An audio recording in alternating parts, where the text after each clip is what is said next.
लगेच महाग खरा झाला गे बापा. ए हाई बायका येती बसल्या आहेत आता खरा मागते माझ्याकडून. कशी लपवू आता.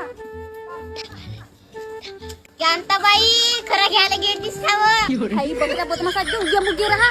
पहिलंच काकांचा खरा महाग झाला ना मा जसा बोंबलतात मी काकांचा लपून खरं नेता गे. ए बापा माझ्या माग खऱ्याच्याच माग भिडतेत गे बापा 5 जण. कोटचा खरा देऊया थांब कांते खरा घेवायला गेले देते आता तुला. दे कांते 2-3 खांदी असतील तर. बापा तर मी खरं घेवायला गेलो होतो का खोबराचं तेल घेवायला गेलो होतो. दे ना गे का झाला दिलीस तर. मी घराच्या बाहेर निघलो का खरंच घेवायला जातो का. मला दुसरे काम धंदे नाही राहत का म्हणजे दिवसभर का खरंच चरत राहतो की मी. मला तुमच्या बायाचं समजे नाही मा रोज काय खाव खरं मागणी तुमच्याकडे. माझ्याकडे का खण भरली आहे का खऱ्याची ना पैशाची.